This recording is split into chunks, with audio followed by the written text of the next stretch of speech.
محمد وعلى آل سيدنا محمد كما صليت على إبراهيم وعلى آل إبراهيم في العالمين إنك حميد مجيد.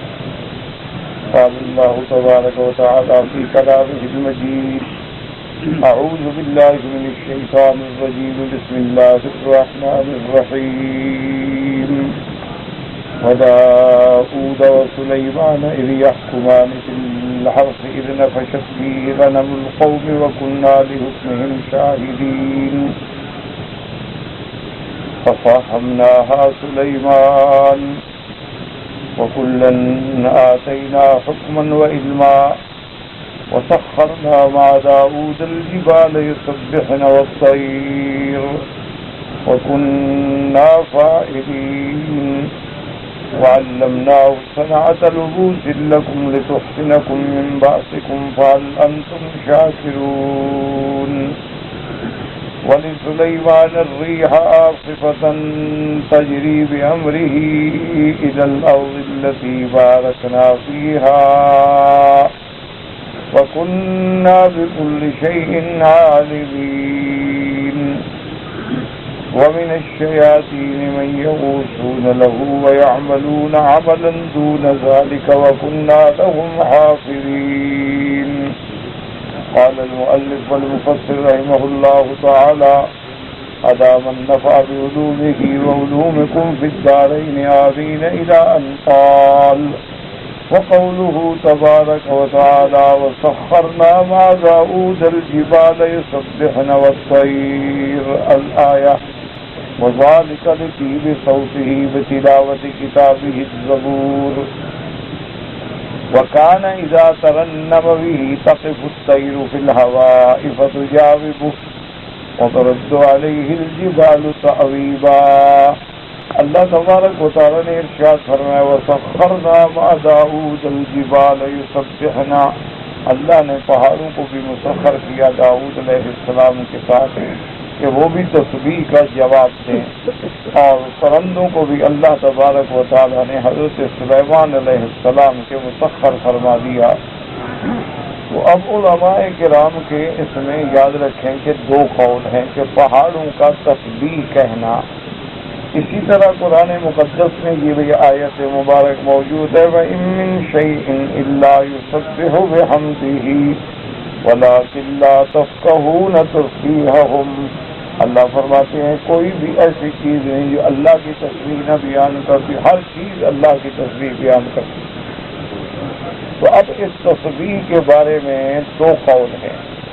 بعض علماء فرماتے ہیں کہ تسبیح حالی. تسبیح حالی کا کیا معنی ہے کہ جس چیز پہ بھی ہم غور کریں وہ دلالت کرتی ہے کہ میرے بنانے والا کوئی ہے. تو یہ بھی تو اس کی تسبیح ہے نا کہ اس کی صنعت کو دیکھ کے آدمی صانع کو پہچان لے. کہ ہم جب آسمانوں پہ نظر ڈالتے ہیں تو لازماً فوراً دماغ میں خیال آتا ہے اتنا بڑا آسمان آخر بغیر بنائے تو نہیں بن گیا. ایک مکان کی چھت ڈالنی ہو تو اس کے لیے کتنی محنت کرنی پڑتی ہے کہ سریا لے آؤ اور سیمنٹ لے آؤ اور انجینئر لے آؤ اور مستری لے آؤ اور لیبر لے آؤ اور مشینری لے آؤ. اور اتنی بڑی چھت جو اللہ نے بنا دی ہے تو یہ کو بغیر بنائے کہ تو نہیں بن گئی. اسی لیے فرمایا: وَجَعَلْنَا السَّمَاءَ سَقْفًا مَحْفُوظًا. ہم نے آسمانوں کو تمہارے لیے محفوظ چھت بنا دیا. تو آپ آسمانوں پہ نظر ڈالو تو اللہ کی وحدانیت سمجھ آئے. زمین پہ نظر ڈالو، درختوں پہ نظر ڈالو، پرندوں پہ نظر ڈالو، پھولوں پہ نظر ڈالو کہ ایک ایک پھول میں اللہ نے کیسے رنگ بھرے کہ کوئی دنیا کا رنگ ساز ایسا رنگ نہ بنا سکتا ہے نہ بھر سکتا ہے. اچھا، حیوانوں میں دیکھیں اللہ نے کیسے کیسے رنگ بخشے کہ آدمی دیکھ کے دنگ رہ جاتا ہے. مچھلیوں میں دیکھیں اللہ نے کیسے کیسے رنگ بھرے. تو ہر چیز جو ہے وہ اپنے صانع خالق پہ دلالت کر رہی ہے. یہی دلالت کرنا جو ہے تسبیح ہے. تو بعض علماء فرماتے ہیں اس کو کہتے ہیں تسبیح حالی، کہ اس کا وجود جو ہے وہ دال ہے اپنے خالق پر ہے.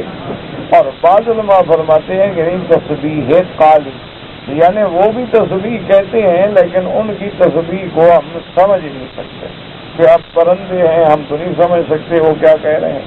اب جانور ہے، ہم تو سمجھیں گے کہ جانور چیخ رہا ہے، لیکن کیا پتا ہے وہ کیا کہہ رہا ہے.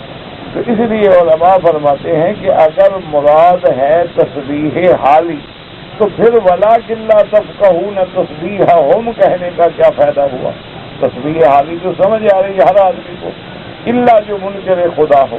ورنہ وَفِي كُلِّ شَيْءٍ لَّهُ آیَةٌ تَدُلُّ عَلَىٰ أَنَّهُ وَاحِدٌ، ہر چیز میں اس کے لیے علامت ہے کہ بنانے والا ایک ہے، کہ جس نے اپنے حکم سے اپنے منشے سے جو چاہا جیسا چاہا بنا دیا. آگے اللہ فرماتے ہیں کہ میری ہر چیز تسبیح و تحمید کہتی ہے اور تم سمجھتے نہیں. اس کا معنی ہے کہ ان کی تسبیح کالی ہے جس کو ہم نہیں سمجھ سکتے. تو اس لیے علماء نے فرمایا کہ اللہ نے پہاڑوں کو مسخر کر دیا تھا کہ وہ باقاعدہ حضرت داؤد علیہ السلام جب ذکر کرتے تو وہ بھی تعویباً باقاعدہ جواب دیتے، یعنی ذکر میں شریک ہو جاتے. جواب کا معنی کیا ہوتا ہے؟ ذکر میں شریک ہونا، کہ میں نے کہا لا الہ الا اللہ، آپ نے بھی کہا لا الہ الا اللہ. اسی طرح جو ہے اور پرندوں کو بھی اللہ نے ایسا مسخر کر دیا تھا کہ جب حضرت سلیمان علیہ السلام جو ہیں وہ آپ تلاوت فرماتے مناجات، زبور کے اندر جو مناجات تھی تو فرشتے بھی اوپر کھڑے ہو جاتے سننے کے لیے. اچھا، اب بعض علماء فرماتے ہیں کہ اللہ نے ان کو آواز ایسی خوبصورت دی تھی کہ ان کی آواز میں ایسا اللہ نے ترنم رکھا تھا کہ پرندے بھی رک جاتے تھے اور پہاڑ بھی جواب دیتے. تو آواز دینا بھی تو اللہ کی طرف سے انعام ہے اور معجزہ ہے حضرت سلیمان علیہ السلام. اور بعض لوگ جو منکرین معجزات ہیں اور منکرین شان انبیاء ہیں وہ کہتے ہیں یہ پہاڑ جواب نہیں دیتے تھے، یہ ایسے ہے جیسے ہم کسی گنبد نما عمارت میں آواز دے تو آواز کا گویا کہ پڑتا جواب آتا ہے، اس قسم کی بات تھی. تو یہ جہالت ہے. کیوں؟ اگر ایسی بات ہو تو پھر تو ہر نبی کے ساتھ ہو، ہر پیغمبر کے ساتھ ہو، ہر خوش آواز کے ساتھ ہو. صرف پھر حضرت داؤد علیہ السلام کا خاص ذکر کرنے کا کیا فائدہ ہو؟ ورنہ اللہ نے اور بھی تو دنیا میں بڑے لوگوں کو آوازیں عطا فرمائی ہیں. اللہ تبارک و تعالی نے بڑا سوز عطا فرمایا ہے. اس لیے فرماتے ہیں وَسَخَّرْنَا مَعَ دَاؤُودَ الْجِبَالَ يُسَبِّحْنَ وَالطَّيْرَ. اب مفسر رحمۃ اللہ علیہ فرماتے ہیں وَذَلِكَ لِطِيبِ صَوْتِهِ، اللہ نے آپ کو بہت پیارا اور بڑا اچھی آواز عطا فرمائی تھی بتلاوت کتاب الزبور، جب آپ کتاب الزبور کی تلاوت فرماتے. وَقَانَ إِذَا تَرَنَّمَ بِهِ، اور جب ترنم سے پڑھتے تَقِفُ الطَّيْرُ فِي الْهَوَاءِ فَتُجَاوِبُهُ، کہ پرندے بھی کھڑے ہو جاتے اور وہ بھی جواب، یعنی سبحان اللہ سبحان اللہ. جیسے آدمی کو اچھی قرأت سنتا ہے نا تو بے ساختہ زبان سے نکلتا ہے ماشاء اللہ، بے ساختہ زبان سے نکلتا ہے سبحان اللہ، تو یہ جواب ہوتا ہے. جیسے حضور پاک صلی اللہ علیہ وسلم نے سورۃ الرحمن کی تلاوت فرمائی تو صحابہ ادب سے خاموش رہے. حضور پاک نے فرمایا اخوانکم الجن احسن منکم ردا، حضور نے فرمایا کہ تم سے تو تمہارے جنات مسلمان بھائی جو ہیں وہ بہتر جواب دینے والے تھے. کہ میں نے جب جنات پہ یہ سورت تلاوت کی اور جب میں اس آیت پہ پہنچا فَبِأَيِّ آلَاءِ رَبِّكُمَا تُكَذِّبَانِ، تو جنہوں نے فوراً کہا لا نُكَذِّبُ بِنِعَمِ رَبِّنَا، ہم اللہ کی نعمتوں کی تکذیب نہیں کرتے بلکہ ہم شکر ادا. تو تم خاموش بیٹھے رہے. اسی طرح فرماتے ہیں وَلِهَذَا لَمَّا مَرَّ النَّبِيُّ صَلَّى اللَّهُ عَلَيْهِ وَسَلَّمَ عَلَىٰ أَبِي مُوسَى الْأَشْعَرِيِّ رَضِيَ اللَّهُ تَعَالَىٰ عَنْهُ وَهُوَ يَتْلُو الْقُرْآنَ مِنَ اللَّيْلِ وَكَانَ لَهُ صَوْتٌ طَيِّبٌ جِدًّا فَوَقَفَ وَاسْتَمَعَ لِقِرَاءَتِهِ. اسی طرح حدیث مبارک میں ہے کہ حضور صلی اللہ علیہ وسلم حضرت ابی موسیٰ اشعری رضی اللہ تعالیٰ عنہ کے ساتھ گزرے، آپ تلاوت فرما رہے تھے. اللہ نے آپ کو بہت پسندیدہ پیاری آواز عطا فرمائی. فوقف، حضور ٹھہر گئے. واستمع لقراءته، ان کی قرات سنتے رہے. وقال لقد اوتی هذا مزمارا من مزامیر آل داؤد، حضور پاک نے فرمایا کہ اللہ نے بھی اس کو وہ ترنم وہ سوز عطا فرمایا ہے جو حضرت داؤد علیہ السلام اور آل داؤد کو عطا فرمایا گیا. قال یا رسول اللہ صلی اللہ علیہ وسلم لو علمت انک تسمع حبرت لک تحبیرا. حضرت ابی موسیٰ اشعری کو جب حضور پاک نے یہ ارشاد فرمایا تو انہوں نے عرض کیا کہ یا رسول اللہ صلی اللہ علیہ وسلم لو علمت، کاش مجھے پتا ہوتا کہ آپ سن رہے ہیں تو پھر میں قرآن پاک کو لحبرتہ تحبیرا. حبر مانا مزین کرنا، حبر مانا زینت، تحبیر مطلب میں تو پھر بنا کے سوار کے تلاوت کرتا یار. تو اللہ تبارک و تعالیٰ ایسی آوازیں بھی عطا فرماتے ہیں. اللہ انبیاء کو اپنے معجزات بھی عطا فرماتے ہیں. جیسے اللہ تبارک و تعالیٰ نے حضرت عمر کی آواز کو نہاون تک پہنچا دیا تو یہ حضرت عمر کی کرامت تھی رضی اللہ تعالی عنہ. تو یہ اللہ تبارک و تعالیٰ کی نعمتیں ہیں، اللہ تبارک و تعالیٰ کے معجزات ہیں کہ جب اللہ تعالیٰ کا قرآن پڑھا جاتا ہے تو اس کی ایک دلوں میں تاثیر ہوتی ہے. اب بھی ماشاءاللہ دیکھیں دنیا میں ایسے قراء موجود ہیں جب قرآن پڑھتے ہیں تو آدمی کو محسوس ہوتا ہے کہ ابھی قرآن اتر رہا ہے اور ایک ایک حرف سمجھ آتا ہے. اور آدمی ایسے بھی ہیں پڑھتے ہیں پتہ بھی نہیں لگتا کہ وہ کیا پڑھ رہا. تو سیدنا داؤد علیہ السلام کو اللہ نے بطور خاص یہ معجزہ مبارک جو ہے وہ عطا فرمایا. وقال ابو عثمان النہدی ما سمعت صوم سنج ولا بربة ولا بزبار مثل صوت ابي موسى رضی اللہ تعالی عنہ وما هذا قال علیہ الصلاۃ والسلام لقد اوتی مزبار من مزامیر آل داؤد. ابو عثمان النہدی فرماتے ہیں کہ میں نے کبھی سنجیے کوئی بجانے کی چیز ہوتی ہے، بربت بھی بجانے کی چیز جیسے گٹار ہے یا تنبور ہے، مزمار ہیں تو کہتے ہیں اس کی بھی میں نے اتنی اچھی آواز نہیں سنی جو اللہ نے حضرت ابی موسیٰ کو آواز عطا فرمائی. حضرت ابی موسیٰ رضی اللہ تعالیٰ عنہ کو اللہ تبارک و تعالیٰ نے ایسی آواز عطا فرمائی تھی. اسی طرح ہمارے دور میں حضرت عطا اللہ شاہ بخاری رحمۃ اللہ علیہ اللہ نے عظیم آواز عطا فرمائی تھی اور ایک ایسا درد تھا ان کی آواز میں کہ جب پڑھتے تھے تو دنیا بالکل ایسی معلوم ہوتا لاکھوں کا مجمع ہے لیکن معلوم ہوتا تھا کہ ایک بندہ بھی نہیں بیٹھا، کوئی آواز نہیں، سکون ہے. سب اللہ تبارک و تعالیٰ کے قرآن سننے کے اندر بالکل ایسے محو ہو جاتے. اور بھی بڑے بڑے قراء ہیں ماشاءاللہ. آپ بھی دیکھیں کہ شیخ عبد الباسط ہیں اور شیخ حسن صدیق المنشاوی ہیں اور بڑے بڑے قراء ہیں رحمۃ اللہ علیہم. اللہ ان کی قبروں پہ کروڑوں رحمتیں فرمائے کہ ان کی آوازوں میں ایسے معلوم ہوتا ہے کہ ان من البیان لسحرن کے گویا جادو ہو رہا ہے. اور اللہ نے فرمایا کہ ہم نے ان پہ ایک اور نعمت بھی عطا فرمائی وَعَلَّمْنَاهُ صَنْعَةَ لُبُوسٍ لَكُمْ لِتُحْصِنَكُمْ مِنْ بَأْسِكُمْ یعنی صنعت الدروع. اللہ فرماتے ہیں ہم نے ان کو سکھلایا تھا زرہ کا بنانا. زرہ جو ہے نا یہ پہلے دور میں لوگ پہنتے تھے سینے پر اور بعض لوگ سروں پر بھی بناتے تھے ٹوپی کی طرح تاکہ تلوار کے حملے سے اور تیر سے اور نیزے سے حفاظت ہو سکے. آج کل جدید دور آ گیا ہے تو آج کل بلٹ پروف جیکٹس ہوتی ہیں وہ آدمی اندر پہن لیتے ہیں تو گولی تک بھی اثر نہیں کرتی ہے.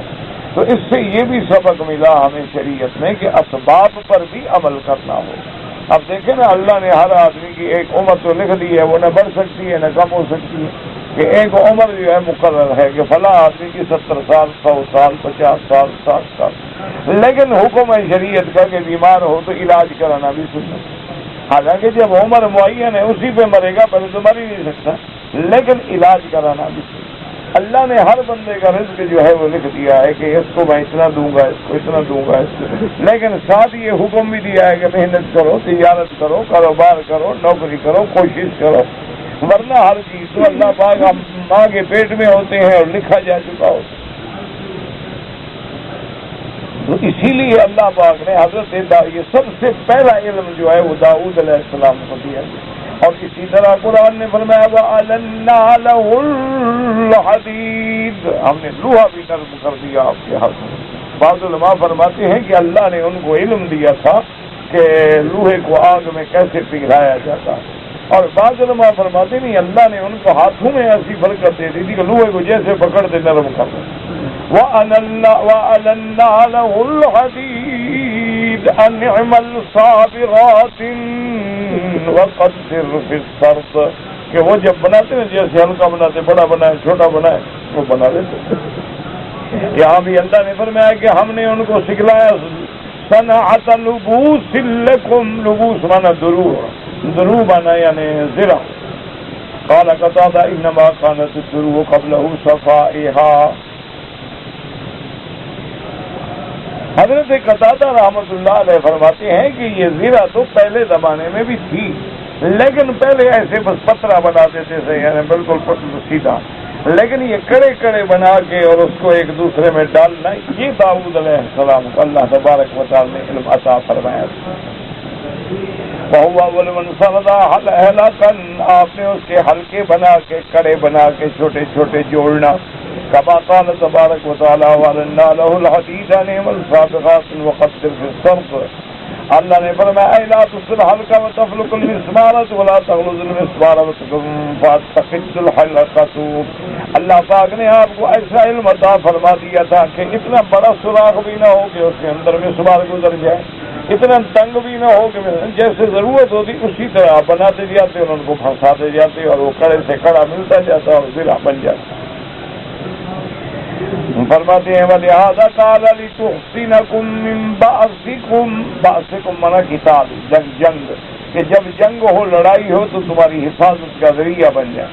فَهَلْ أَنْتُمْ شَاكِرُونَ، أي نعم الله علیکم وعلم به عبده داؤد علیہ السلام وعلمه ذلك من أجلكم، اللہ نے فرمایا کیا تم میری ان نعمتوں پہ شکر کرتے ہو کہ میں نے حضرت داؤد علیہ السلام کو جو یہ علم عطا فرمایا اور اس سے پھر تم سب کو فائدہ پہنچا کہ وہ ساری چیزیں جو ہیں پھر بھارت وجود میں آ گئیں تو ساری دنیا نے فائدہ اٹھایا۔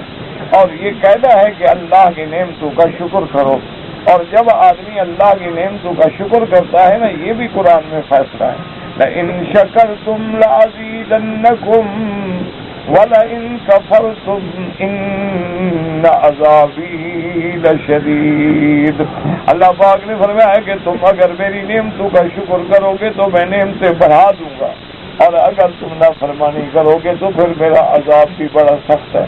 تو شکر کرنے کا معنی یہ نہیں ہوتا کہ صرف زبان سے کہہ دو اللہ تیرا شکر، اللہ تیرا شکر، یہ شکر نہیں ہوتا۔ شکر کا اصل معنی تو یہ ہے کہ تم ایمان لے آؤ۔ جو بندہ اللہ کو مانتا نہیں وہ اللہ کا شکر گزار کیسے ہوگا؟ تو اس لیے سب سے پہلی بات تو ہے ایمان۔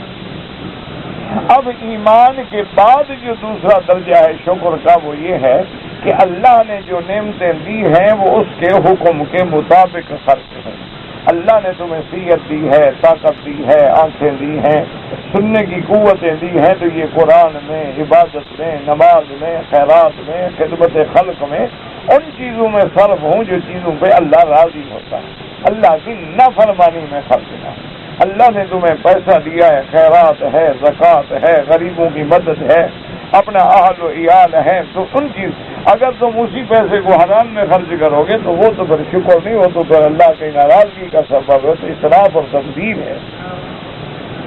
اسی لیے تاریخوں میں یہ واقعہ محفوظ ہے کہ حضرت امیر معاویہ رضی اللہ تعالی عنہ نے اپنے دور میں حضرت سیدنا حسن ابن علی رضی اللہ تعالی عنہ کو 30,000 درہم کا ہدیہ بھیجا، کیونکہ حضرت حسن ابن علی رضی اللہ تعالی عنہ نے حضرت امیر معاویہ رضی اللہ تعالی عنہ سے شروع کر دی۔ یاد رکھیں تو بعض جاہل لوگ ہوتے ہیں جو حضرت معاویہ کی شان میں گستاخیاں کرتے ہیں، اللہ ہدایت عطا فرمائے، ورنہ سیدنا معاویہ رضی اللہ تعالی عنہ کاتب الوحی ہیں، صحابی جلیل ہیں، اور حضور صلی اللہ علیہ وسلم کی زوجہ محترمہ کے سگے بھائی ہیں۔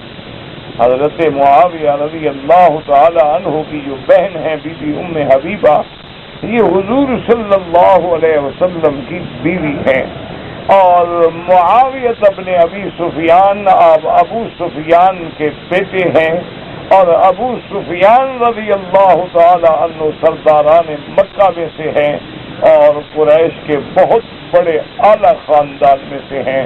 تو اس لیے آدمی کو چاہیے کہ بلا وجہ تاریخی روایات کا سہارا لے کر سیدنا معاویہ رضی اللہ تعالی عنہ کی شان میں کبھی گستاخی نہ کرے۔ تو حضرت حسن ابن علی رضی اللہ تعالی عنہ، یہ حضرت حسین کے بھائی ہیں رضی اللہ عنہ۔ حضرت سیدنا حسن بڑے ہیں، حضرت حسین رضی اللہ تعالی عنہ چھوٹے ہیں۔ تو حضرت علی رضی اللہ تعالی عنہ کے بعد خلافت جو تھی وہ حضرت حسن کو ملی، اور حضرت حسن نے پھر صلح کر کے کہ مسلمانوں میں جنگ ختم ہو جائے، لڑائیاں ختم ہو جائے، آپ نے حضرت معاویہ کے حق میں دستبردار ہو گئے۔ اور یہ جو صلح ہوئی ہے یہ بھی حضور پاک کی پیشین گوئی ہے۔ بعض جاہل لوگ اعتراض کر دیتے ہیں، اس لیے آپ دیکھیں نا حضرت حسین کی تعریف کریں کہ حضرت حسن کا نام نہیں لیتے، کہتے ہیں جو حضرت حسن نے تو جی شروع کر لی تھی نا حضرت معاویہ سے، اس لیے اس پر غصہ ہے، ناراضگی ہے، اللہ معاف۔ حالانکہ یہ سلو جو ہے حضرت حسن ابھی چھوٹے تھے، بچے تھے، تو ایک دفعہ جب کھیلتے ہوئے سامنے آئے تو حضور پاک نے فرمایا ان ابنی ھذا لسید لعل اللہ یصلح بہ بین فئتین عظیمتین۔ حضور نے فرمایا یہ میرا بیٹا سردار ہوگا اور اس کے ذریعے اللہ دو بڑی جماعتوں، مسلمان جماعتوں میں صلح کرا دیں گے۔ تو حضور صلی اللہ علیہ وسلم کی یہ پیشین گوئی ہے، تو حضور کی پیشین گوئی تو کبھی غلط نہیں ہو سکتی، وہ تو اللہ کے نبی کی پیشین گوئی ہے۔ حضور صلی اللہ علیہ وسلم نے آپ کو سردار بھی فرمایا اور آپ کو دو عظیم جماعتوں کے درمیان صلح کا ذریعہ بھی بنایا۔ لیکن پہلے حضرت علی اور حضرت عائشہ میں جنگ ہو گئی، حضرت علی حضرت معاویہ میں جنگ ہو گئی۔ یہ تو حضرت حسن کا کمال تھا کہ صلح کر کے مسلمانوں کو جنگ سے بچا دیا، لڑائیوں سے بچا لیا، اور لاکھوں صحابہ بچ گئے، خون ریزیوں سے بچ گئے۔ اور حضرت معاویہ رضی اللہ تعالی عنہ کو اطمینان ملا تو فتوحات کا دروازہ کھل گیا۔ حضرت معاویہ رضی اللہ تعالی عنہ نے اتنے ملک کافروں کے فتح کیے کہ تاریخ ششدر رہ گئی، اور حضرت معاویہ کے دور میں ہی سب سے پہلے جنگی بیڑا تیار کر کے جنگ کی گئی۔ تو یہ بہرحال تو یہ آپ نے ان کو 30,000 درہم جو ہے وہ ہدیہ بھیجا۔ اب آپ خود اندازہ لگا لیں کہ 1300 سال پہلے 30,000 درہم جو ہے وہ کیا قیمت رکھے گا آج؟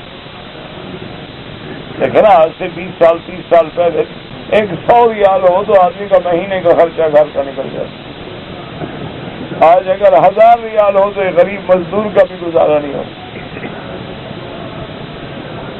اور جس بندے کو ہدیہ دے کے بھیجا اس کو ساتھ یہ بھی کہا کہ تم وہاں رہنا 1-2 دن، ذرا نظر رکھنا حضرت حسن کیا کرتے ہیں۔ حضرت حسن رضی اللہ تعالیٰ عنہ کو جب ہدیہ پہنچا تو آپ نے وہ فوراً حکم دیا اس کو بلاؤ، اس کو بلاؤ، اس کو بلاؤ، شروع کیا خیرات کرنا کرنا کرنا کرنا۔ او جناب مغرب سے پہلے 30,000 سارا خیرات کر، اور ایک درہم بھی نہیں بچایا اپنے لیے، سب کا سب لٹا دیا اللہ کے راستے میں۔ وہ بندہ واپس گیا۔ حضرت امیر معاویہ نے پوچھا کہ ہاں بھائی تم نے دیکھا ہے کیا کیا حضرت حسن؟ انہوں نے کہا حضرت وہ تو ایک دن بھی نہیں نکلا، وہ تو صبح کو جو حضرت خیرات کرنا شروع ہوئے، دینا شروع ہوئے، شام تک ختم ہو گیا۔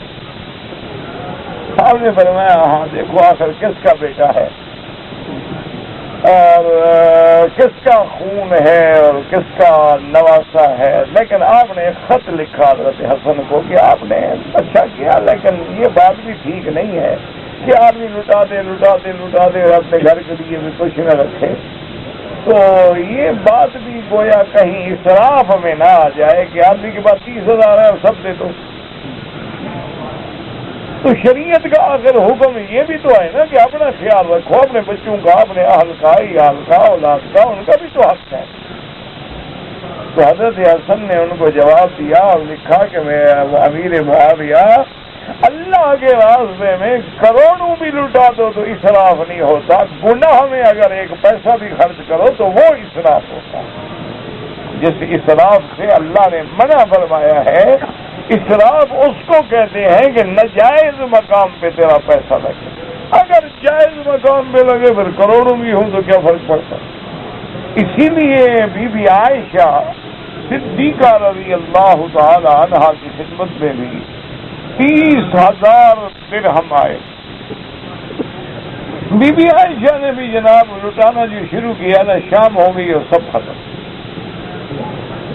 بی بی عائشہ صدیقہ روزے کے ساتھ تھیں، تو شام کو افطار میں کچھ روٹی کے ٹکڑے اور کچھ زیتون کا تیل اور کچھ یہ چبنا اور یہ چھوٹی چھوٹی ٹکڑے اکٹھے کر کے خادمہ نے سامنے رکھے، اور ساتھ بھی کہا کہ اماں اگر لو آتیتنی، اگر کچھ ہمیں بھی دے دیتی اپنے گھر کے خرچ کے لیے تو ہم کم از کم آج تو آپ کے لیے اچھا کھانا بنا دیتی، اور میں یاد کرا دیتی تو میں دے دیتی، مجھے تو یاد تھا نہیں کہ گھر میں کچھ ہے کہ نہیں۔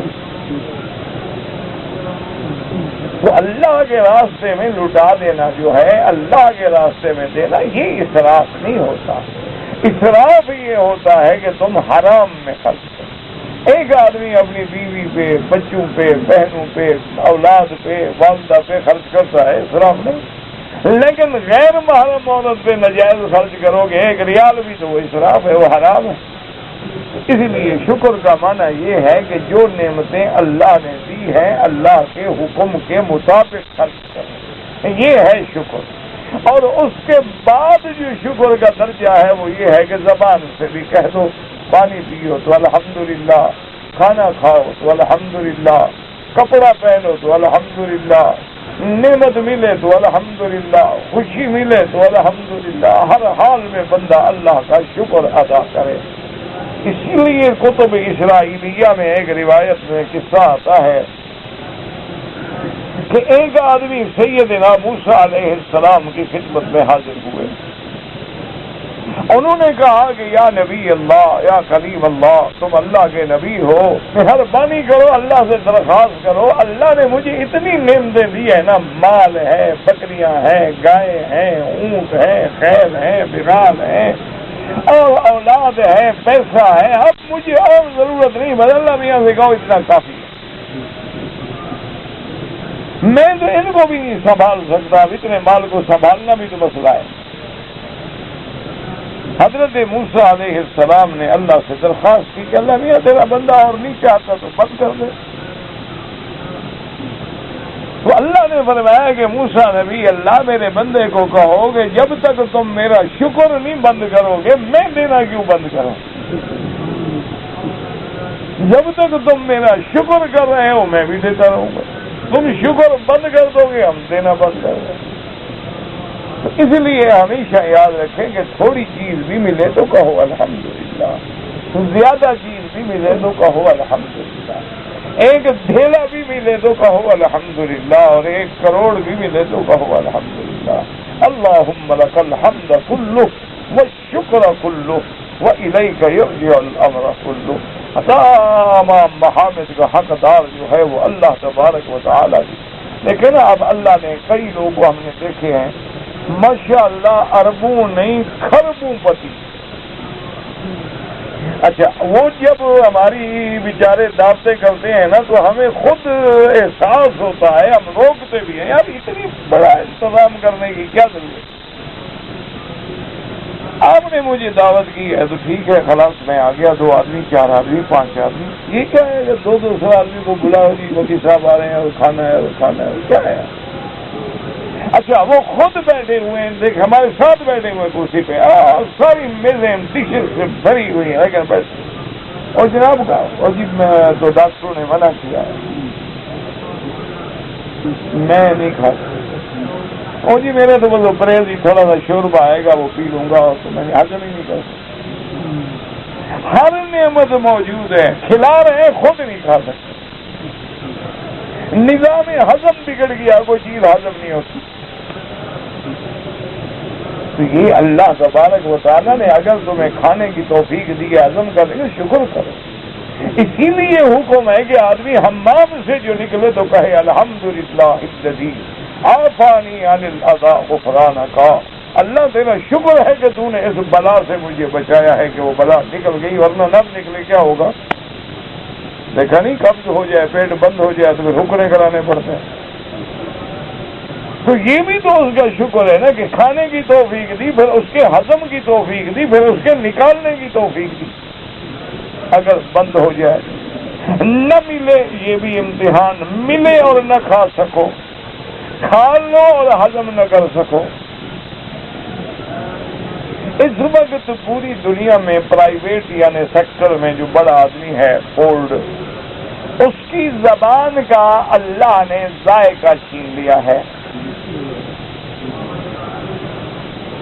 یعنی اس کو یہ ہو کوئی چیز کھا لے گا، کھاتا ہے، لیکن اس کو یہ پتہ نہیں لگتا میٹھا ہے، پھیکا ہے، کھٹا ہے، یعنی ذائقہ ہی نہیں ہے۔ گھاس کھائے تو برابر، روٹی کھائے تو برابر، ذائقہ ہو تو لطف آئے نا۔ آدمی کہتے ہیں نا یار ذرا کوئی چٹخانے دار چیز کھلاؤ نا، چٹخانا تو تب ہوگا جب زبان میں اللہ وہ حص رکھے، آپ کو محسوس ہوگی یہ چیز بڑی چٹخانے دار ہے، یا بہت اچھا میٹھا ہے، یا بہت اچھا ہے، یہ اچار بڑا اچھا بنا ہوا ہے، یہ فلاں اچھا بنا۔ لیکن اگر وہ زبان کی حص اللہ ختم کر دے تو پھر گھاس بھی برابر ہے اور نعمت بھی برابر ہے، اور بڑے سے بڑے ڈشیں جو ہیں وہ بھی برابر۔ وہ اپنی آدھی دولت دینے کے لیے تیار ہے، لیکن کوئی ڈاکٹر علاج نہیں کر سکتا۔ اب دیکھو کتنے خوبصورت جوان ہوتے ہیں آنکھیں میں، دیکھو آدمی حیران ہوتا ہے کہ خوبصورت جوان ہے، چہرہ ہے، مہرہ ہے، قد ہے، باڈی ہے، رنگ ہے، آنکھیں نہیں ہیں، دھکے کھانا تو نا۔ اچھا کتنے خوبصورت جوان ہیں، لنگڑا ہے، کتنے خوبصورت جوان ہیں ماشاءاللہ، آدمی دیکھے تو حیران ہو جائے کہ میاں بھی خوبصورت ہے، بیوی بھی خوبصورت ہے، جوان ہے، اللہ اولاد نہیں دیتا۔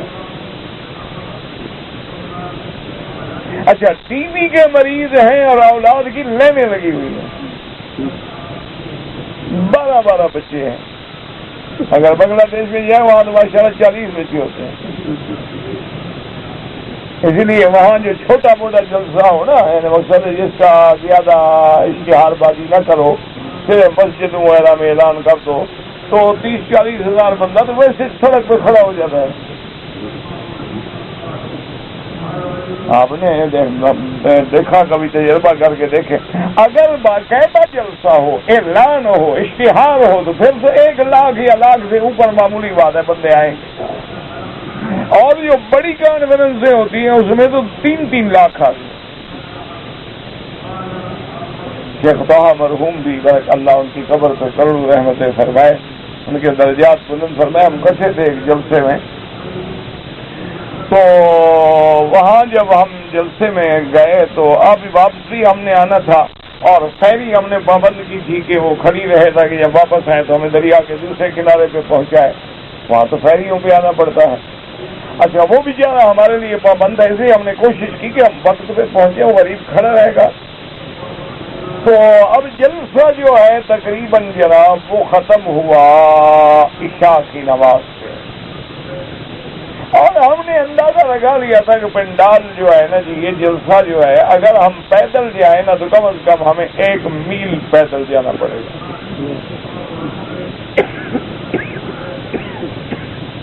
پھر ہم نے ان سے کہا، وہ ہمارا میں اس سے مذاق کرتا رہتا، اس کا نام ہے شہید رشتہ، ہم نے کہا یار مرنے کے بعد تو شہید سنے تھے، تم زندہ شہید ہو ماشاءاللہ، نام بھی ان کے عجیب ہوتے ہیں۔ تو میں نے کہا یار تم تو ہمارے زندہ شہید ہو ماشاءاللہ، چلتا پھرتا شہید۔ تو ہم نے کہا کہ بھائی اب یہ سوچو کہ ہمارا حل کیا ہوگا۔ انہوں نے کہا حضرت بات یہ ہے کہ اگر آپ نے نماز پڑھا لی اور نماز کے بعد نکلے نا تو ملتے ملتے انشاءاللہ یہی صبح ہو جائے گی۔ علاج یہ ہے کہ جب امام کہے گا نا اللہ اکبر، ایک اور مولوی آگے کھڑا کر دیں گے اور ہم نکل جائیں۔ لوگ چونکہ نماز میں ہوں گے تو ہم آپ کو موٹر سائیکلوں پہ بٹھا کے نکال کے مجمع کے باہر گاڑیاں کھڑی ہوں گی تو وہاں سے نکل جائیں، یعنی اتنا مجمع، کیوں اللہ نے اولاد دی ہے، ماشاء اللہ، اور پھر محبت ہے دین سے، علماء سے محبت ہے، غریب ہیں، بھوکے ہیں، کچھ نہیں کھایا، بیٹھے ہیں ساری رات، یعنی کھایا کچھ نہیں، بھوکے ہیں، اثر سے آئے جلسے میں صبح ہو گئی، بیٹھے ہیں۔ عجیب لوگ ہیں، ہم تو حیران ہوتے ہیں، یعنی ان کی محبتوں کو دیکھ کے، ان کو علماء کی قدر کو دیکھ کر اور دین والوں سے محبت کو دیکھ کے، یعنی آدمی کے آنسو اللہ ہے، آنسو نکل آتے ہیں کہ یا اللہ ان غریبوں کو کتنی تمہیں محبت ہے۔ اچھا، بالکل غربت کا آخری درجہ ہے، یعنی غربت کی بھی انتہا ہے لیکن محبت کی بھی انتہا ہے۔ اچھا، ان کے دل عجیب ہیں، میں تو حیران ہوتا ہوں، میں یعنی ہم بڑے بڑے لوگوں کے پاس جاتے ہیں، ایک تو خیر الحمدللہ مجھے عادت نہیں، اللہ کرے آگے بھی نہ بنے کہ آدمی کسی سے پیسے لے جلسے کے بعد یا یہ وہ، شکر ہے اللہ اللہ محتاج نہ کرے تو، لیکن ہم نے یہ بھی دیکھا ہے کہ بہت سارے بڑے بڑے لوگوں کے جلسے ہوتے ہیں، اچھا کچھ تو ویسے بھی اللہ کا شکر ہے، اور ڈر کے بارے بھی ضرورت نہیں کرتے کہ مجھے کچھ دیں، لیکن ہم نے جناب ان غریبوں کو دیکھا، چاہے 10 روپے ہو گئے گا حضور بس قبول کر لیں، وہ ضرور دے گا، نہ لے وہ رونے لگ جاتے ہیں، اب کیا کرو، اب آدمی رونے لگ جائے، اس کے آنسو نکل آئے، پھر آدمی اللہ سے ڈرتا ہے نا کہ اس کے دل کو ہم توڑ رہے ہیں، خدا نہ پکڑ لے گئے۔ اس غریب کے پاس، اچھا مجھے یہ بھی یقین ہے کہ وہ 10 روپے پتہ نہیں اس نے 2 مہینے میں جوڑے ہوں گے، 10 مہینے میں جوڑے ہوں گے، 4 مہینے میں جوڑے ہوں گے، لیکن وہ کہے گا حضور بس یہ لینا، او بھائی تم غریب ہو یار، تمہاری محبت کون ہے حضور، رونے لگ جائے گا۔ اللہ اکبر، تو یہ اللہ کی شان ہے، اس لیے اللہ کی ہر نعمت کا شکر ادا کیا کریں، اور دعا یہ بھی کیا کرو اللہ نعمتیں دے کے چھین نہ لے، یہ دعا حضور کی دعا ہے، یاد کر لو، اللہم انی اعوذ بک عن زوال نعمتک وتحول عافیتک وفجاءۃ نقمتک وجمیع سخطک، کہ یا اللہ میں پناہ پکڑتا ہوں کہ نعمت دے کے نہیں چھین لے، کیونکہ سکھ ملنے کے بعد دکھ ملے نا پھر نہیں گزارا ہو۔ دیکھو نا ہم لوگ وہاں رہتے تھے، پنکھا نہیں، بجلی نہیں، ہم ایئر کنڈیشنوں میں آ گئے تو نعمت ہے نا، اب ایئر کنڈیشنوں کے بعد وہاں بٹھا دے کوئی تو آدمی رات میں مر جائے۔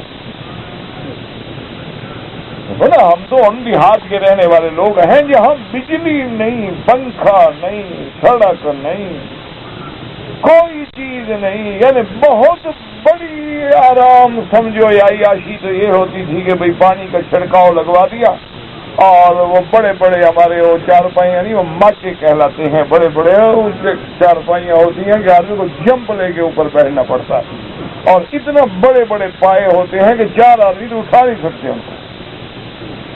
ان پہ بیٹھ گئے، اور کوئی بڑا سے بڑا زیادہ نخرہ کر لیا تو کسی آدمی نے پنکھا کر دیا، کوئی شاگرد آ گیا یا کوئی ملازم آ گیا، ہم سو گئے، وہ بیچارہ پنکھا کرتا۔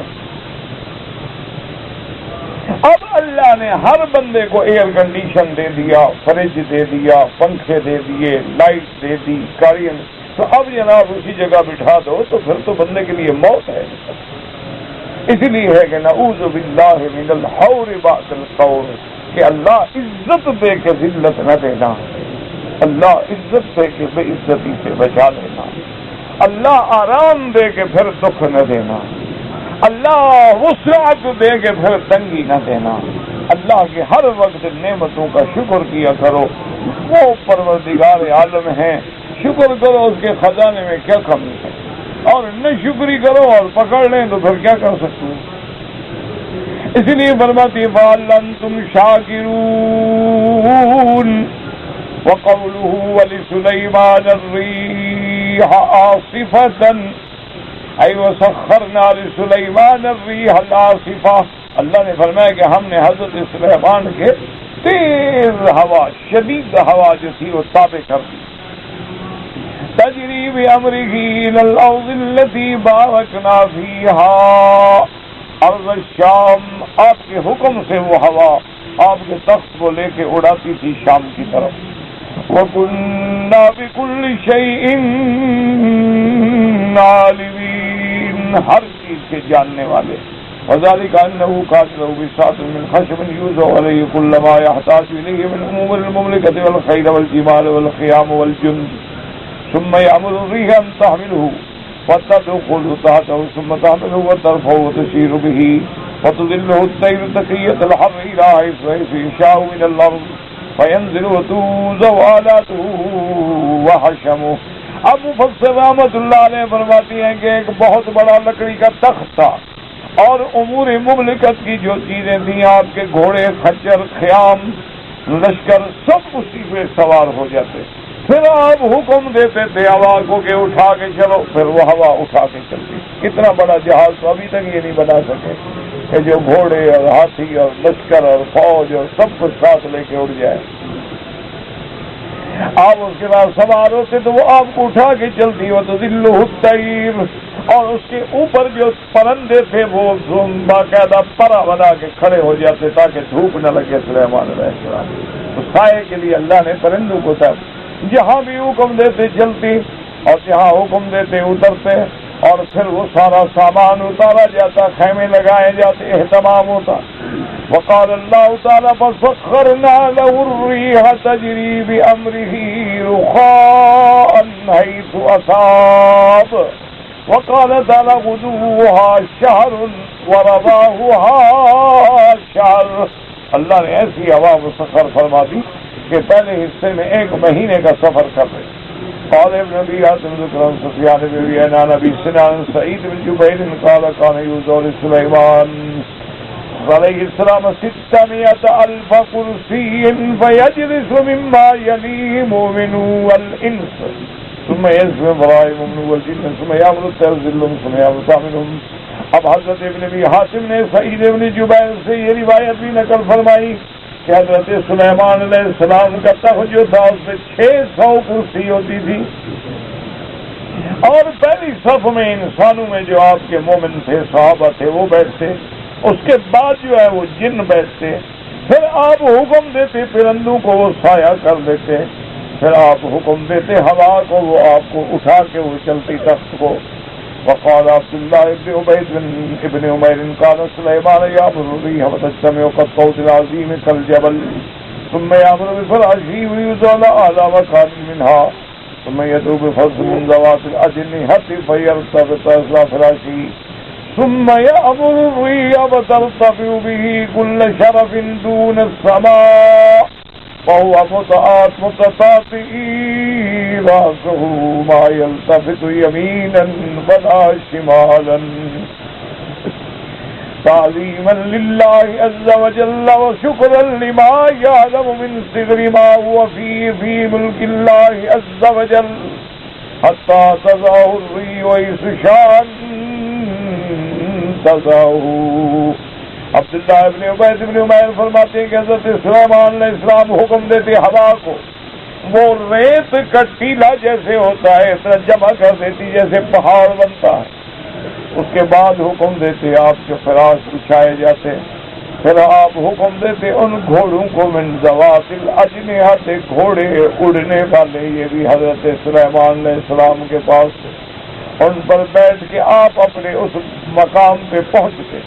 ثم یأمر الريح، پھر ہوا کو حکم دیتے، ہوا اڑا کے لے جاتی، ہر اونچی چیز سے اونچی چلی جاتی آسمان سے نیچے. اور حضرت سلیمان اپنا گردن مبارک جھکا کے بیٹھتے، نہ ادھر دیکھتے نہ ادھر دیکھتے، اللہ تبارک و تعالیٰ کا شکر کرتے ہوئے اللہ کی عظمت و جلال کے سامنے کہ یا اللہ اتنا سب کچھ تو نے مجھے دیا ہے، لیکن تیرے ملک کے سامنے، تیری قوت کے سامنے کتنی حقیر چیز ہے کہ ایک ہوا بھی اٹھا کے جہاں چاہے پھینک دے.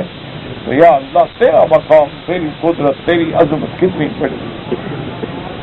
وقوله تبارک و تعالی ومن الشیاطین من یغوصون له ویعملون عملا دون ذلك وکنا لهم حافظین. أي ومن الشياطين من يغوصون له في الماء يستخرجون اللآلي والجواهر وغير ذلك اللہ پاک نے فرمایا کہ ہم نے آپ کو جنات کو تابع کر دیا تھا کہ وہ سمندروں میں غوطہ خوری کر کے آپ کے لیے موتی نکالتے، جواہر نکالتے. وَيَعْمَلُونَ عَمَلًا غَيْرَ دُونَ ذَلِكَ، اس کے علاوہ بھی ان کے ذمہ داری تھی اور کام بھی کرتے.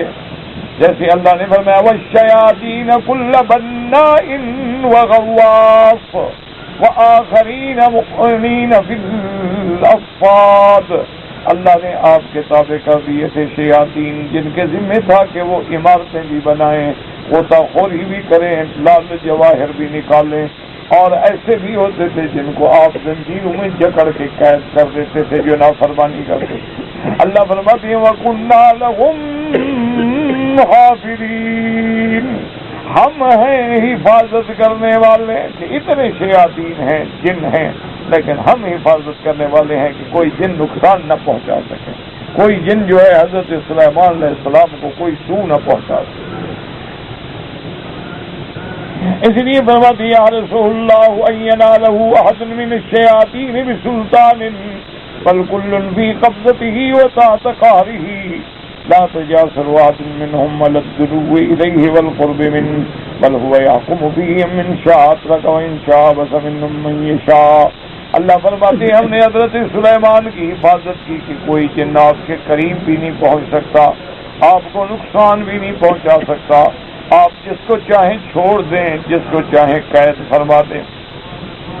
اس لیے فرمایا وآخرین مقرنین فی الاصفاد، اور ایسے بھی شیاطین الجن تھے کہ جن کو آپ نے زنجیروں میں جکڑ کے قید کر دیا تھا. تو اللہ پاک نے فرمایا کہ یہ سب نعمتیں ہم نے عطا فرمائیں. تو اس میں معجزات سلیمان بھی ہیں اور اظہار قدرت کاملہ بھی ہے، اور مومنوں کے لیے عبرت بھی ہے کہ اللہ چاہے تو دے دے، لیکن اللہ کے ہاں اس دنیاوی نعمتوں کی کوئی قیمت نہیں ہے. اصل نعمت وہ ہے جو آخرت میں ملے. اور دعا کریں کہ ربنا آتنا فی الدنیا حسنۃ وفی الآخرۃ حسنۃ وقنا عذاب النار. دعا کیا کریں کہ اللہ ہم سب کی پریشانیاں دور فرما دیں. عاجز بندے ہیں، گناہگار ہیں.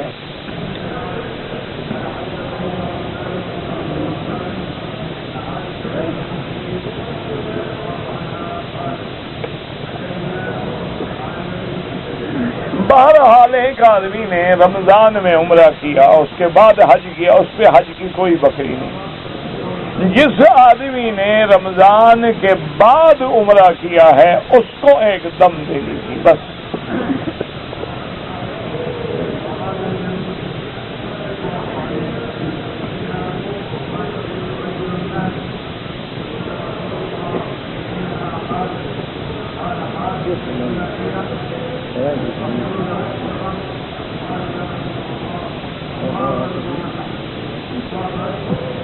کہتے ہیں جی کہ میں نے مینا میں جب حج کے دنوں میں مسجد خیف میں سو گیا تو میری صبح جب آنکھ کھلی تو میری شلوار جو ہے وہ کچھ گیلی تھی. میں نے جا کے اس کو دھو دیا. میرا بھائی ایک ہے گیلا ہونا پیشاب سے، پھر تو ٹھیک ہے آپ نے دھو دیا. اچھا کبھی آدمی سویا ہے پسینہ بھی اتنا آ جاتا ہے کہ کپڑے گیلے ہو جاتے ہیں. ایک ہے کہ آپ کو احتلام ہوا، یعنی آپ کو نیند میں یاد تو نہیں ہے لیکن مادہ منویہ جو ہے وہ کپڑے پہ موجود ہے، اور وہ ہر بندے کو سمجھ آ جاتا ہے کہ یہ صرف پانی ہے یا مادہ منویہ ہے، اس کی بو ہے، اکڑ ہے، سب کچھ ہے. اگر وہ ہے تو پھر غسل کرنا ضروری تھا. اگر احتلام ہے اور تم نے غسل نہیں کیا ہے تو وہ نمازیں بھی دہراؤ اور استغفار بھی کرو.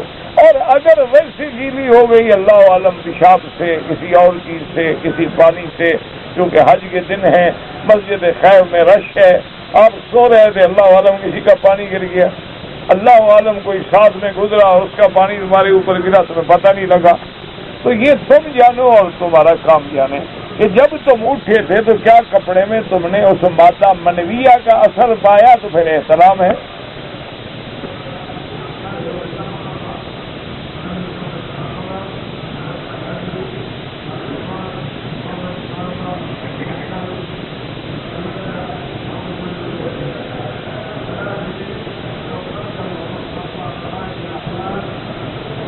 میں وادی ستارہ ہے مدینہ مکہ مکرمہ سے 200 کلومیٹر پر، وہاں سے مکہ آیا، احرام نہیں باندھا۔ شوال ذی القعدہ میں بھی میں نے عمرہ نہیں کیا۔ مکہ پہنچنے کے بعد ایک آدمی نے کہا کہ آپ کو عمرہ کرنا ضروری ہے، تو میں نے 7 ذی الحجہ کو عمرہ کیا اور احرام کھول دیا۔ کہاں سے عمرہ کیا مجھے کیا پتا؟ اگر آپ نے میقات سے عمرہ کیا تو کوئی دم نہیں، اگر آپ نے میقات سے عمرہ نہیں کیا، مسجد عائشہ سے عمرہ کیا، تو وہ جو میقات سے آپ گزر کے آئے بغیر عمرے کے، اس کی دم پڑ گئی۔ پھر آپ نے 8 کو احرام باندھا حج کا، حج کر لیا، انشاءاللہ اللہ حج قبول کرے۔ حج میں نے قربانی دے دی، حج کی قربانی الگ ہے، دم دینا الگ ہے۔ جب اللہ توفیق دے دم دے دو۔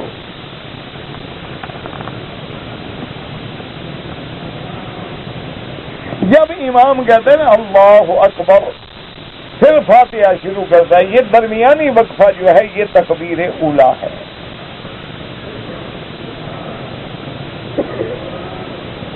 کہتے جی کہ قبر میں جو سوال ہوگا نبی کے بارے میں، وہ پہلی امتوں سے بھی ہوگا، ان کے زمانے میں ان کے نبی کے بارے میں ہوگا، ہمارے زمانے میں ہمارے نبی کے بارے میں ہوگا۔ کہتے جی کہ حضرت یوسف علیہ السلام نے وہ جو پیمانہ تھا خود پوریوں میں ڈلوایا، تو اللہ نے سکھلایا، تو اللہ کو کہو حضرت یوسف کو کیوں کہتے ہو؟ قذالک کدنا علی یوسف، ہم نے تجویز دی یوسف کو، جو اللہ نے تجویز دی، تو تم کون ہو اعتراض کرنے والے؟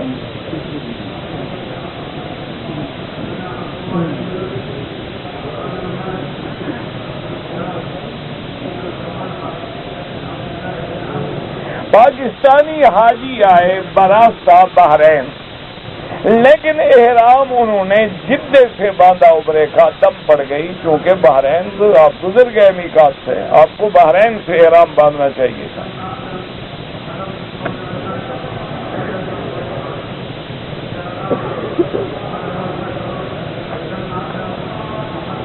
کہتے جی کہ میری دودھ کی دکان ہے اور دودھ خریدنے کے لیے میں دیہات میں جاتا ہوں، اور دیہات سے اگر دودھ لایا جائے تو گرمی کی وجہ سے پھٹ جانے کا اندیشہ ہوتا ہے، تو اس لیے ہم اس میں 2-3 کلو برف ڈال دیتے ہیں تاکہ وہ ٹھنڈا رہے اور پھٹ نہ جائے۔ یعنی تم پانی نہیں ملاتے بلکہ اس کو بچانے کے لیے ڈالتے ہو اتنا، لیکن پھر بھی احتیاط یہی ہے کہ جو آدمی خریدنے آئے اس کو بتا دیا جائے کہ بھئی ہم اتنا اس میں برف ڈالتے ہیں اور کوئی پانی نہیں، اتنا کلو دودھ ہوتا ہے، اس میں اتنا کلو ہم نے برف ڈالا ہوا ہے، تاکہ تمہارا رزق جو ہے وہ خالص حلال ہو جائے۔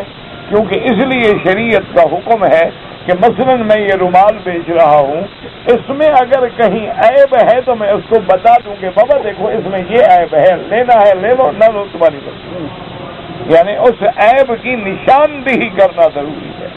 اسی لیے حضرت امام ابو حنیفہ رحمۃ اللہ علیہ بڑے تاجر تھے، تو آپ ایک دفعہ تشریف لائے اپنے دکان پہ، تو ایک تھان جو تھا کپڑے کا، اس کا کسی جگہ پر کوئی خرابی تھی، تو آپ نے ملازم کو ہدایت کی کہ جب یہ تھان بیچو نا تو یہ جگہ دکھا دینا خریدار کو کہ بھائی یہ عیب ہے اس میں، لہذا ہم اتنا پیسے کم کر دیتے ہیں، لینا ہے لے لو، نہیں لینا نہ لو۔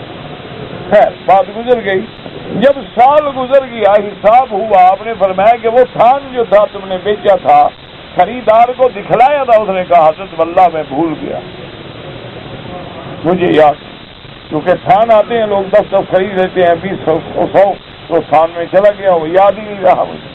آپ نے فرمایا کتنا نفع ہوا؟ اس نے کہا 30,000۔ فرمایا خیرات کر دو۔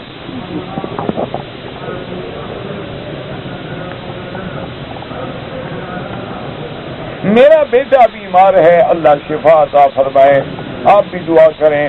ہر گھر میں جو بیماریاں ہیں، تکلیفیں ہیں، پریشانیاں ہیں، اللہ پاک اپنی رحمتوں سے شفا عطا فرما دیں، وہی شفا دینے والے ہیں۔ اللہم رب الناس اذهب الباس اشفنا انت شافی لا شفاء الا شفاؤک شفاؤک لا یغادر سقما۔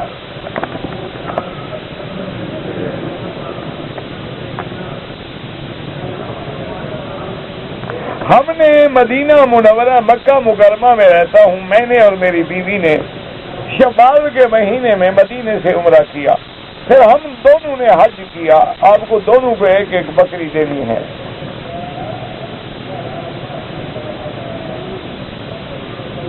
میری بیوی جب پاکستان سے آئی تو حیض کی حالت میں تھی، احرام نہیں باندھا، بالکل دم پڑ گئی۔ حیض میں احرام باندھ سکتی ہے، نیت کر سکتی ہے، اور اس کا احرام کیا ہے؟ اسی کپڑے میں ہے، بس نیت کرنی ہے، لبیک اللہم لبیک۔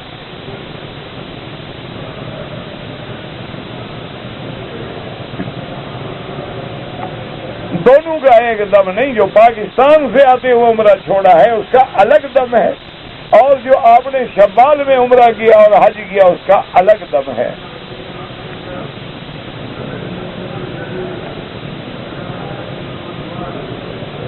حضرت علی نے ساری دنیا کو اٹھایا تھا، پتہ نہیں ہے تو آپ نے کہیں سے گھڑا ہے، ان کو کیا ضرورت پڑ گئی تھی دنیا کو اٹھاتے؟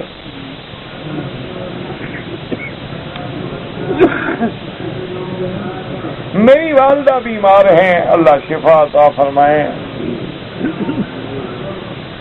سورت فاتحہ امام کے پیچھے پڑھنی چاہیے، حنفی حضرات نہ پڑھیں اور شافعی ہیں تو پڑھا کریں۔ درود سے اللہم صلی علی محمد وعلی آل محمد، یہ درود شریف ہے۔ قبرستان میں جا کے سلام کرنے کا ہمیں حکم ہے کہ السلام علیکم یا دار قوم المؤمنین انا انشاءاللہ بکم لاحقون انتم الصادقون ونحن الاثر۔ آخر یہ جو حکم دیا گیا ہے اس میں کوئی حکمت تو ہے، اللہ چاہتے ہیں تو ان کو سنوا بھی دیتے ہیں۔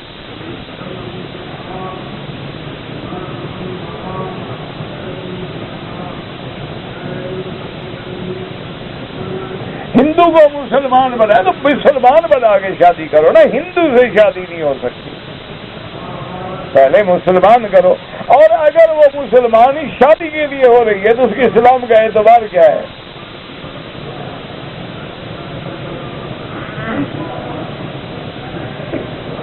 نہاوند ایک جگہ ہے، مدینے سے 1 مہینے کا سفر ہے۔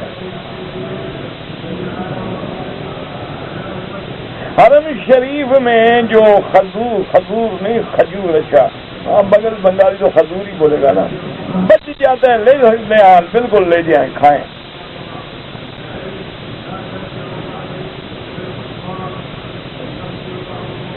ایک لڑکی کا ابا یا اماں فوت ہو گیا، دوسرا آدمی نے پرورش کیا، تو جو اس کو پالا اس کا حقیقی باپ زندہ ہے، حقیقی باپ وارث ہے، پالنے والا وارث نہیں ہے۔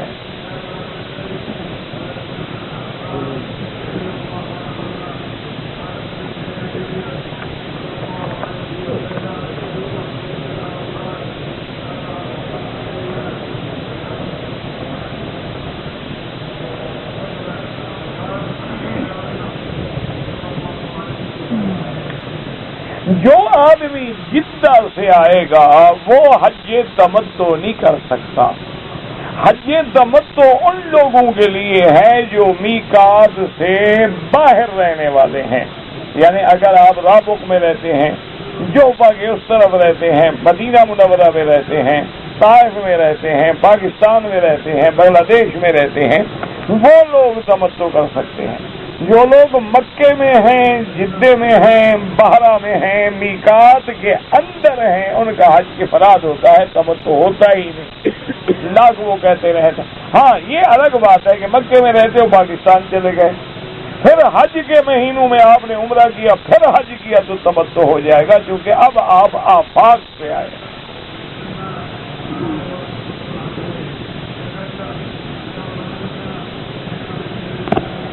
کہتے جی کہ جو عورت جو ہے اگر عمرے کے لیے آئے یا حج کے لیے آئے تو پردہ ضروری ہے، بالکل ضروری ہے۔ ایسی طرح کپڑا لٹکا دے کہ منہ کو بھی نہ لگے، پردہ بھی رہے، کوئی مسئلہ نہیں ہے۔ میرا بھائی جس نے پردہ کرنا ہے وہ ہر حال میں کر لیتی، اور جس نے پردہ نہ کرنا ہو وہ بہانہ بناتی ہو۔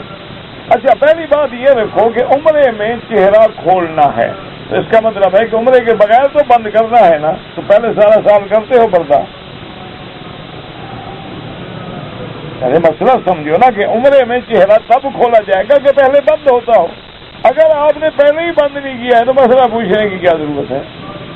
ورنہ احرام میں بھی پردہ ہوتا ہے. بی بی عائشہ فرماتی ہیں کہ جب آدمی ہمارے قریب آتے سدن علی وجوہنا ہم اپنے چہروں پہ کپڑا ڈال لیتے, جب مرد دور ہو جاتے تو ہم ہٹا لیتے.